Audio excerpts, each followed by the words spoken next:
Welcome to the Girl Power Alliance podcast, where you're going to meet. Welcome back to and another hear episode of the from Girl some Power Alliance inspiring podcast. women with incredible I'm so stories excited about my who are guest today. leading in business I can't wait for and you to in hear faith. her story and to learn a little bit more about her. Laurie Herbers is an empowerment coach and an author. Her recent book is Second Chances: How I Turned Hate into Love We are and on a Found mission My Purpose. to impact the world Everything she by does empowering women to is in dream love bigger and through believes in kingdom-minded honoring all mentoring life. and leadership. She's passionate about leading This others is to where truth, women their grow. purpose, and falling into love with life, every aspect of it. Her number one goal in life is to change the world through the movement of love from the soul. When she's not working with clients, creating platforms, speaking, or writing, she can be out with her daughter enjoying love through nature, reading, singing along, or singing along with her favorite books. Welcome, Laurie. Hi, thank you so much for having me. I'm so happy to have you on here today. And, we read the bios and everything, but I would love for you to share just a little bit more about who you are with the people that are listening. Oh, that's hard. Well, I guess to really sum it up, I grew up being told I was stupid. Mm. And so back then I didn't even know that's called emotional abuse.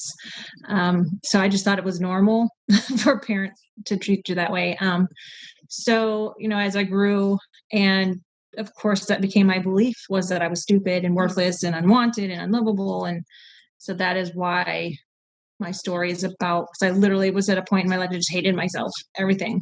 I hated me, everything about me. And which was really a struggle to, when you think about the amount of love God has for his children. And yet it was so weird because I could look at other people and think, oh my gosh, he loves them so much. But I look at myself and go, but not me. He doesn't love me so much. So it was a huge, flip on my axis, it's like spin the world, totally around, because I just got to the point where I'm like, I want love. I want to know what it feels like to be loved. And so I just went in search for it. And God, when you search for stuff, God's like, here it is. And so, and it gave me goosebumps. Like his love is so enormous and it's in all things. And so, it changed my whole world. Wow. So did you were your parents, or do you have a relationship with them now? Well, my father passed away 11 years ago.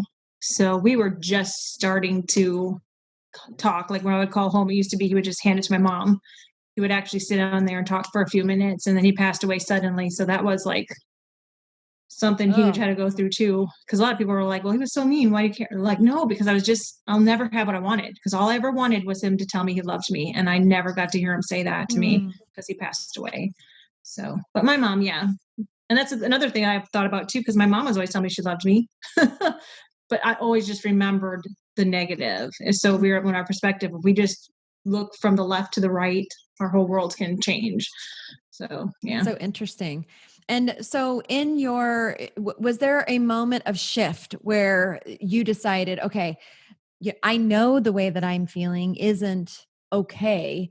Was there something that happened, or was it like this progression over time that kind of led you onto this journey, really seeking out?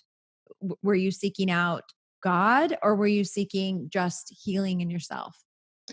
Probably, I would say healing, because I don't remember a moment ever not having God. I just don't. But as far, like I said, it was always like, I saw that he could love them, but there was just something, because if my dad couldn't love me, then there was something wrong with me. I literally thought that for years. But it kind of was the catalyst of having my dad pass away and knowing that I could never hear him tell me that.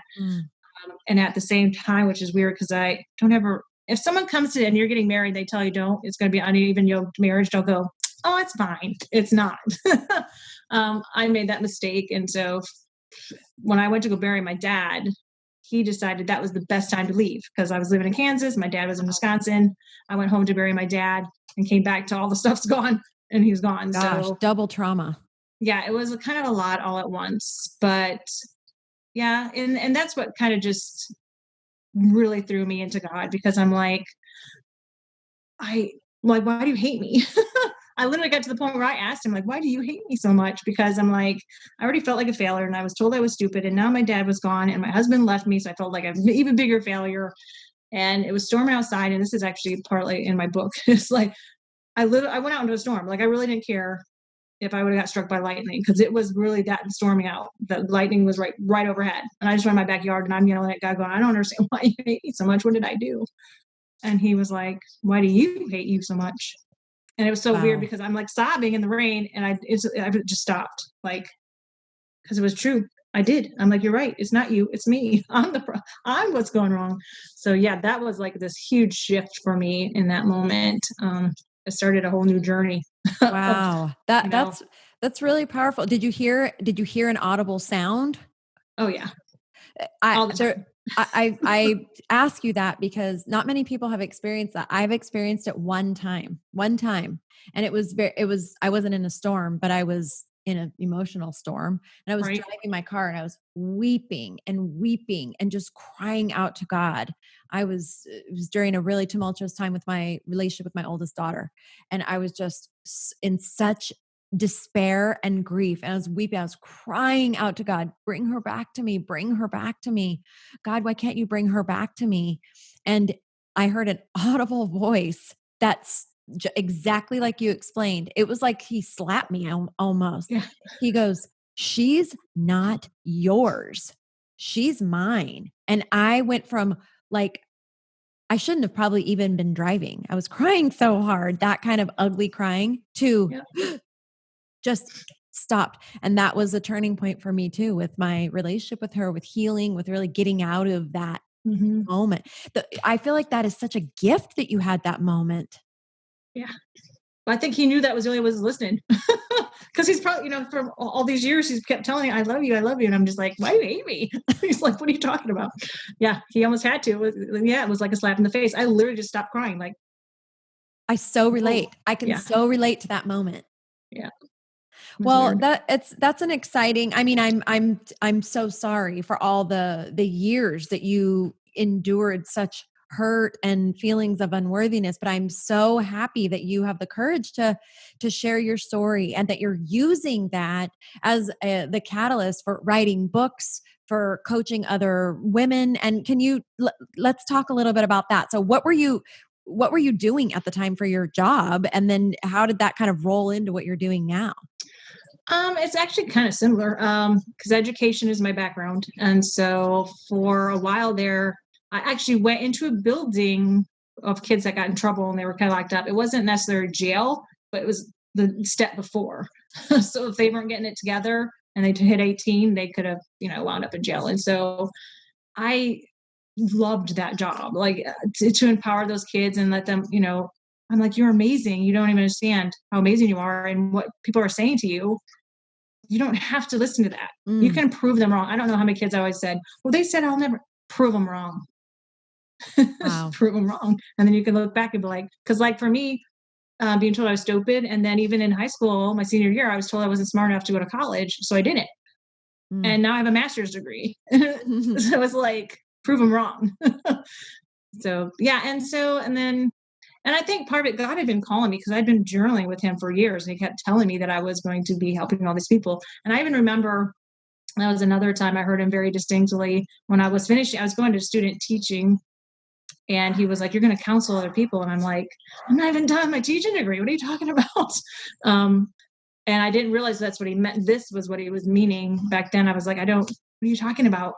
And so I think I had to get to a place in my mind where I felt like I had something to give other people, because when I was hating myself, I didn't, even though I was helping all these kids, meanwhile, it didn't even faze me, that I was actually gifted to do what I'm doing, that God had been calling me and just had to get me to a point where I believed I see what you're doing. Yeah. How awesome.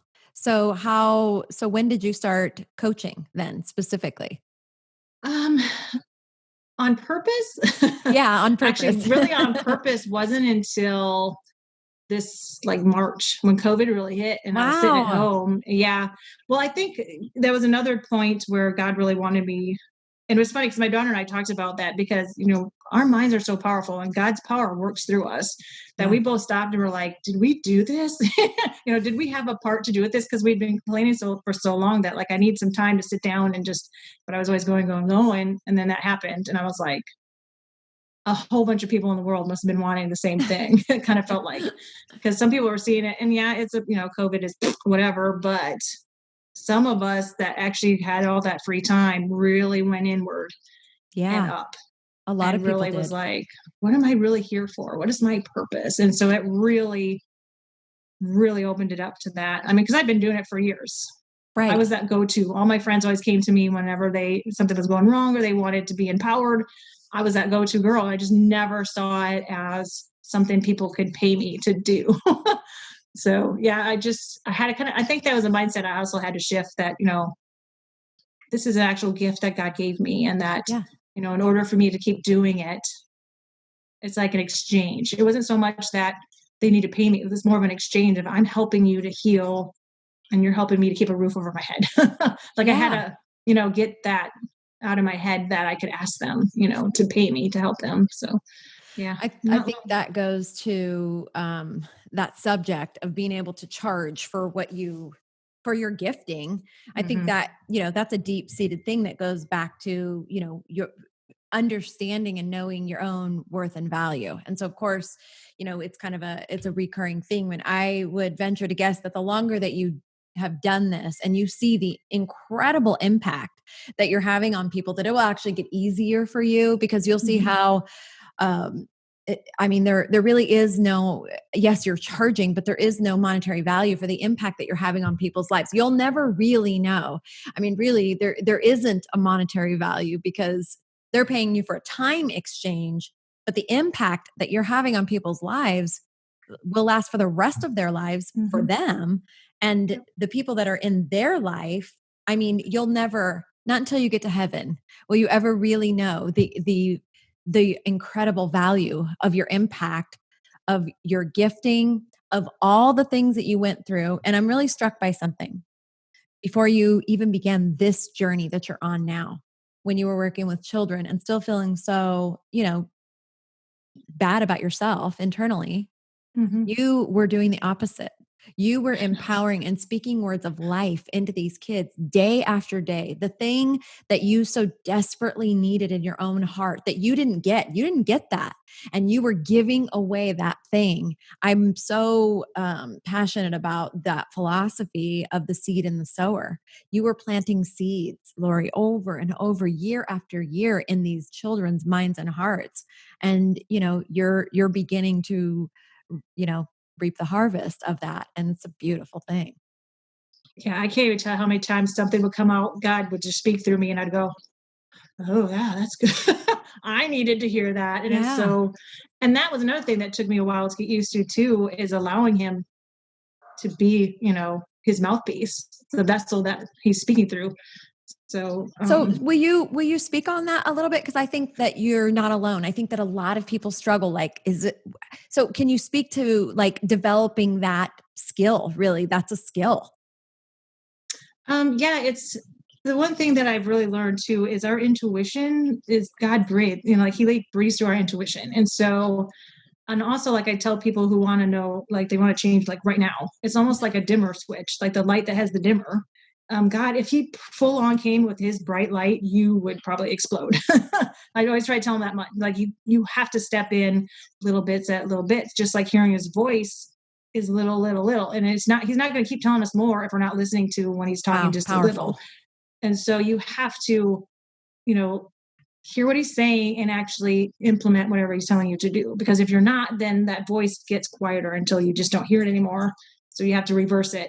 Because for me, that kind of was, because even growing up, I have the gift of discernment, and so I could see and hear things that no one else could see or hear, and so they would just tell me I was crazy, and so I just assumed it really wasn't there. So that was really hard for me, and it's kind of the same thing. To gift into that, I had to plug back into God little by little, because the light switch will slowly get brighter the Mm. more you're in it, but you have to follow through, because otherwise He's not going to give you more. It's kind of like, it's really this funny, because you hear the what is that, the talents. For years Yeah. I was like, why did he get in trouble for burying it? At least he still had it, because that's what I was doing. I didn't Yeah. understand it until I realized, oh my gosh, I'm the one that got it taken away because I wasn't using my gifts that God gave me. So yeah. Wow. Use the If gifts he if gives you're you. listening to this podcast, I hope that you'll go back like 2 minutes and listen to everything that Laurie just said again. So powerful. You know, I believe exactly as you do, that God is always speaking to us in this still small voice. I believe it's a skill you can develop to hear it better, or to like turn up the volume, or to dial into it a little bit more clearly. And I agree with you 110% that that the listening is just a piece of it. It's not just the listening, but then it's the actual taking steps to act upon what he said, and developing this relationship, this closer relationship with the Lord, where he trusts you enough to tell you these things, and you trust him enough to respond to the things. And it can become something that happens automatically if you do it enough. And I can tell with you that you are really good at that. Yeah. I've been doing it so long, but literally like mine wasn't, just little things. Like I remember the first thing he ever told me to do, because I've been journaling for years. I have notebooks and notebooks of his word to It's me. awesome. And I remember the beginning of that particular day was, you are mine, but you're acting like you don't belong to me. Like Ooh, that was like the beginning. It was like a whole page where he was just, and I was like, oh yeah, because I'm feeling it. And then after I was done, I'm like, okay, that was great. He's like, okay, now I want you to take that page and go give it to this one person. And I was like, what? Because wow. I was so convicted, and I'm thinking, you want me to what? And so it took me a couple of days, but I finally did it. And then it got to the point where he was doing that so much, it would get really heavy. And I think Jeremiah was the first book I was like, I get what he's saying, because it becomes this huge weight. And if I don't tell the person whatever it is he wants me to say, so that's how I got so connected, is because there'd be like sometimes 5-6 people that I'm supposed to give this message to. It would just get so overwhelming that I had to just go, here, Wow. this is for you, and as you were talking to, it makes me really sad when I've tried telling people to listen to God and write down what he's saying, and then have someone come over me and say, don't, if you're not one of those people who likes to write stuff down, just don't do that. And I'm thinking, no, if God just told me to tell you, then do that, then actually do it, because he's asking for a reason. And I've also told people, don't come to me expecting me to give you the message. I should just be like an affirmation of that. Yes, it's not my job. You have your relationship. You should already hear God, and then maybe come to me and go, he said this, does this? And I'd be like, yeah. And that's another thing too. I'm going to throw that out real quick. He talks to everyone. Yeah. It makes me angry when people say, oh no, she just has a gift. She can hear them. It's just a gift. I'm like, no, that's like saying I have 4 kids, but I'm only going to talk to that one. Yeah. It doesn't make any sense. He wants to talk to all of his children, every single one. I believe that's a lie from that the enemy has allowed people to believe. You know what I mean? That, oh, well, he doesn't, I don't hear from him that way. And because of things like, new ageism and all these different things, people and people use the word specifically, we've even said it on this podcast, intuition. But I believe that intuition is the Holy Spirit speaking. Like that's actually the Holy Spirit speaking through you. So I think they don't realize what they're hearing and what they're feeling is the word of God. And a lot of times I also think, the word of God is saying and asking things of you that feels super uncomfortable. It's not like he's telling you things for me anyway. Me too. Like when God asks me to do something, it's usually something I actually don't really want to do, or that makes me feel uncomfortable. It's out of my comfort zone. It's like requires massive amounts of humility or like blind trust. And so I think that if people hear that, it scares them and they don't want to do that thing. So they think, oh, that can't be God, because he wouldn't be asking me something that makes me feel like that. That's the opposite. He's absolutely stretching, growing, pushing us toward whatever. Right. And when you think about it, Jesus didn't want to have to hang on the cross. Exactly. He wept tears of blood. Yes. So think about that. If he's going to ask that of his son, he's going to ask us to do stuff. Yeah. There's sometimes like there was a time where I was running out of money, and somebody had something to give money towards, and I distinctly heard God go, how much do you trust me to give them even just $25, even though I'm almost out of money? And I'm like, I started crying. I'm like, I trust you, and I gave him the money. I'm like, okay, because it's not mine. Yes. All the money's God's. It's not mine. Oh, you are so wise. You have so much wisdom, and I'm so happy that you are on the path that you're on to use all of that wisdom and that gifting to just share it with the world. I'm so glad you're on this podcast. You have so much. You have so much. So let's talk about your book. You have 2 books.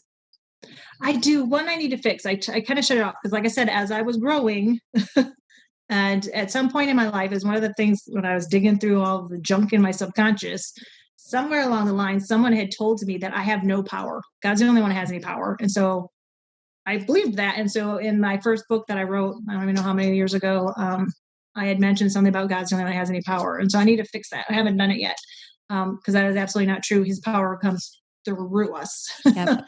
And so I'm like, yeah. But yeah, so my second one then was basically really my story of how I, went from full on hating myself to standing in just the enormity of the amazingness of God's love that is so huge. Yeah.